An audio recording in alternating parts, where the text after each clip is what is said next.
नमस्कार शेतकरी बांधवांनो, स्वागत आहे तुमचे लाईव्ह मार्केट ट्रेड चॅनल। या चॅनलच्या माध्यमातून तुम्हाला दररोजचे बाजारभाव पाहायला मिळतील। पहिली बाजार समिती आहे पुणे। पुणेमध्ये आवक झालेली आहे 4 क्विंटल। कमीत कमी दर मिळाला 6000, जास्तीत जास्त दर मिळाला 6450 रुपये आणि सर्वसाधारण दर मिळाला 6200 रुपये। यापुढील बाजार समिती आहे अकोला। जात आहे काबुले। अकोलामध्ये आवक झालेली आहे 4 क्विंटल। कमीत कमी दर मिळाला 6000 रुपये, जास्तीत जास्त दर मिळाला 6150 रुपये आणि सर्वसाधारण दर मिळाला 6000 रुपये।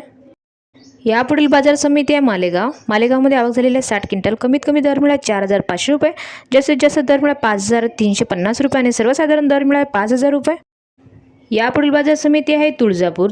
जात आहे काट्यात। तुळजापूरमध्ये आवक झालेली आहे 25 क्विंटल। कमीत कमी दर मिळाला 5900 रुपये, जास्तीत जास्त दर मिळाला 5950 रुपये आणि सर्वसाधारण दर मिळाला 5900 रुपये। यापुढील बाजार समिती आहे अमरावती। जात आहे लोकल। अमरावतीमध्ये आवक झालेली आहे 2193 क्विंटल। कमीत कमी दर मिळाला 5400 रुपये, जास्तीत जास्त दर मिळाला 5750 रुपये आणि सर्वसाधारण दर मिळाला 5400 रुपये। यापुढील बाजार समिती आहे लासलगाव। जात आहे लोकल। लासलगावमध्ये आवक झालेली आहे 4 क्विंटल। कमीत कमी दर मिळाला 4500 रुपये, जास्तीत जास्त दर मिळाला 5850 रुपये आणि सर्वसाधारण दर मिळाले 5700 रुपये।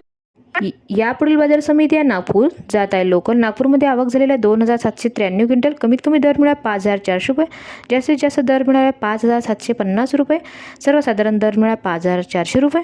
यापुढील बाजार समिती आहे वाशिम। जात आहे चापा। वाशिममध्ये आवक झालेली आहे 30 क्विंटल। कमीत कमी दर मिळाला 5600 रुपये, जास्तीत जास्त दर मिळाला 5650 रुपये आणि सर्वसाधारण दर मिळाला 5600 रुपये। संपूर्ण व्हिडिओ पाहिल्याबद्दल धन्यवाद शेतकरी बांधवांनो। व्हिडिओ आवडला असेल तर व्हिडिओला लाईक करा आणि चॅनलला सबस्क्राईब करा। तुम्हाला पण तुमच्या बाजार समितीचे बाजारभाव जाणून घेण्यासाठी कमेंट्स करा।